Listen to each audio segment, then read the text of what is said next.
Hey, it's Jennifer Jones. Friends call me JJ.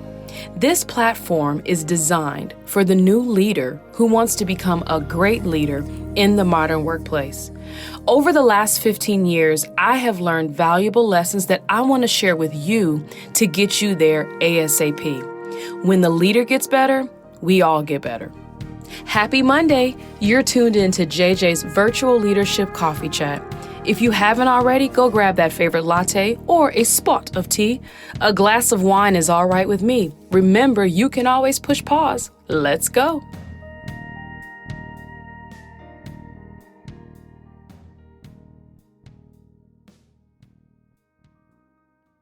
Hey, welcome back. First of all, I know it's been a while. At some point next year, I will share with you all what has kept me away. For the past few months, it has been unbelievably busy, but has been one of the greatest learning experiences in my career. And so I'm looking forward to sharing more information with you all in the next year. That said, I thought it would be a great opportunity for me to come back to you all to help you close out the year strong. I'm going to give you what I believe are the top 5 things you should begin to focus on to really, quite frankly, finish it strong. So, first and foremost, we're going to kick off with performance reviews. So I believe, as you all remember, we've talked a lot this year about how to effectively manage your team, get to know them, work on their plans, make sure you've got their priorities in order, that you've got a normal cadence with them, that you're reviewing their progress to that work, and also using those routine conversations, small bites, support and accountability meetings to really begin to give them the feedback along the way. But I do believe in the power of coming up for air and having a more formal, what I call quarterly check-in, or a process to really kind of come up out of the fray of the day-to-day work and really spend more talking about less about the what, but more about the how, and how they go about doing their work might be improved and really be a part of their own development plan in the future. So again, I think the first step when you want to kick off your performance review with your direct report is when you want to start back with what were the priorities? What do you all set out for them to accomplish this year to really advance the work forward? And really spend some time talking about not just the what, like did they get it done, but really take the time to really reflect on the how. Really, as we think about developing our people and for them to put their best foot forward and really tap into untapped potential, a lot of that is tied to the how they go about planning, how they go about gaining alignment with peers, how they go about launching new products if it's marketing. And so really taking a step to focus less on the what, but more on the how. I strongly believe that sometimes the crux of really good development is that focus on the how. Sometimes we let bad behavior get away from us or continue because we're so focused on did they get the what done, but not focusing on the how. And you just don't know the collateral damage that's resulting, or quite frankly, are they developing in a manner that's most appropriate? So really focusing on did the priorities that you set out.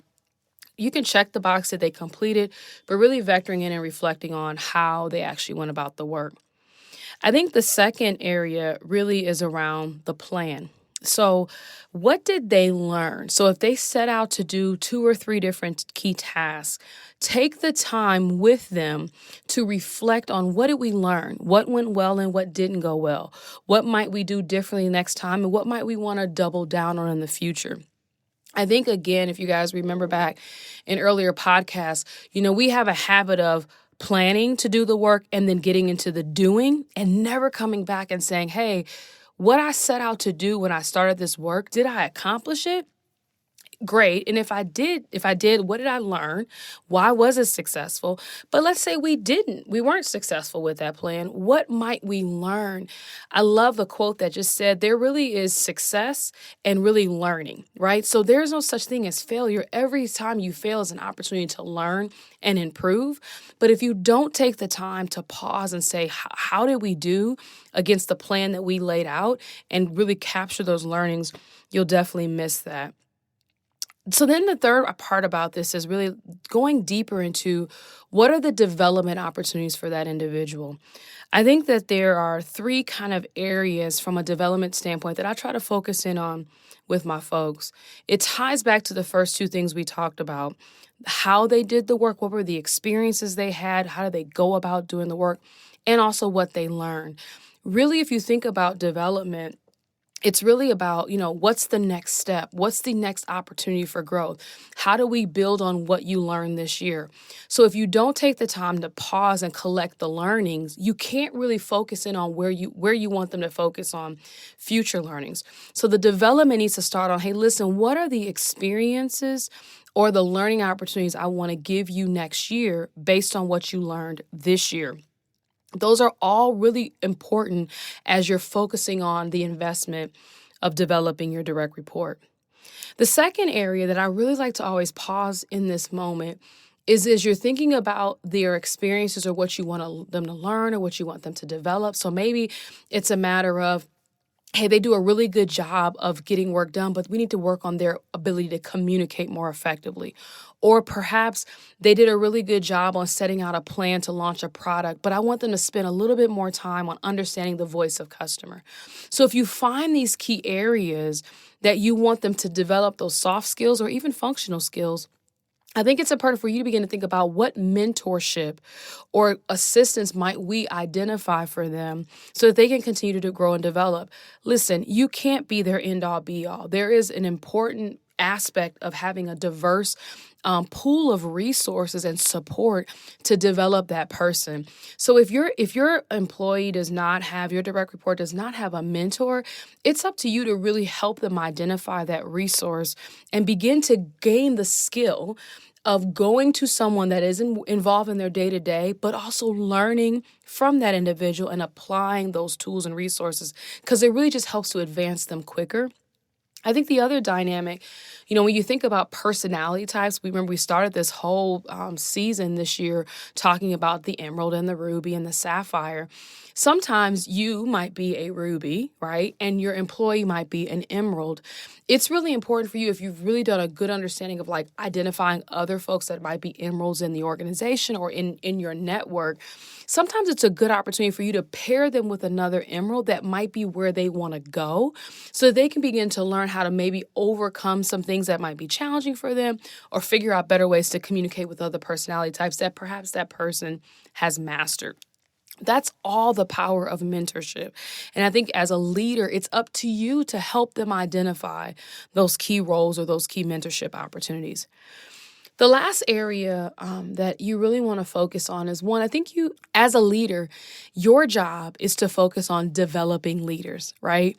That means leaders in new roles. It could be leaders with different experiences. But I think specifically as you're managing, your directs, there are some folks that literally are satisfied in the role they're in. They desire to maximize their potential in that role. And so your job is going to be to give them different experiences, different opportunities, give them mentoring opportunities to mentor other folks. So that might be how you develop that individual. Some other individuals want to continue to progress in their career. So if they're an entry-level product manager, perhaps they want to know what it's going to take to become a senior product manager. This is an opportunity for you to really take the time to help them understand where they are today in their current role, but really how you see their performance against the next role. And this is where it takes time, energy, effort, and quite frankly, a lot of reflection for you to effectively communicate that. The last thing that you want to do is have your direct employee assuming that they're ready for the next role, and you know that they're not. And one, you haven't communicated the gaps. And two, you're not setting a development plan to help close it. So I think it's very important for you to take the time to really understand where they stand against the next role they're interested in. And then as you're building their development plan for next year, the projects you want them to work on, the experiences you want them to have, you want to make sure that those experiences line up to the work that needs to be done to begin to be prepared for that next role. So this, again, is an important part of the quarterly check-in, especially at the end of the year. as you're closing it out. Don't let this just be a quick, hey, you did a great job. Thank you for getting this work done, and like sending them on their way with their merit increase. That is such a misuse of this gift of time. And I believe your leadership is defined somewhat in these moments, because it is what can impact the trajectory of that individual's career. The last thing I want to close out with today is a tip on how you can kind of summarize the feedback that you want to give to the individual, and actually give them something that is how effective they are, but how they could also improve. So I try to frame my summary comments in two different veins. First, what I appreciate about you. And this is really about what do you do uniquely that I appreciate about how you contribute to the organization. So some of the things that I think about is like, what I appreciate about Jane is that she is strongly focused on meeting her goals and opportunities and keeping her commitments, and she ensures that that happens with her teammates, right? That really kind of showcases, listen, we appreciate what you do every day, and really honing on what is unique about that individual, because that gives them perspective on, hey, let me continue to lean in that behavior because it's driving an impact in the organization. It also forces you to focus less on the what they're doing, but on the how they're navigating their role, and what about that you're so appreciative of.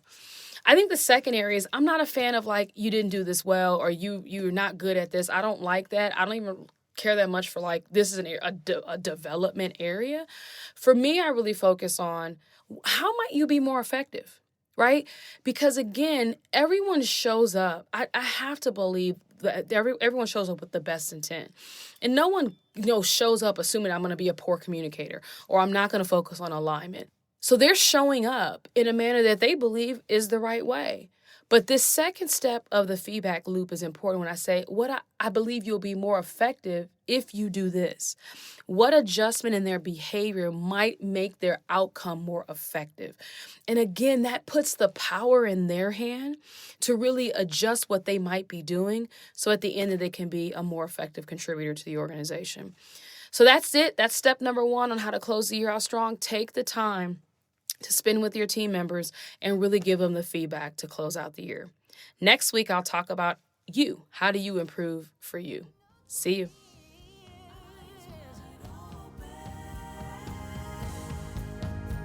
I gotta keep my focus ahead.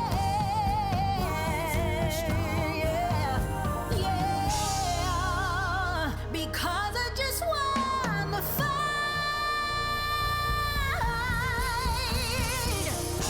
I can see,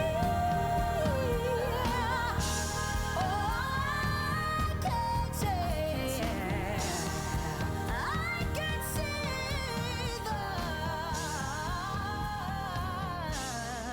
I can see the light.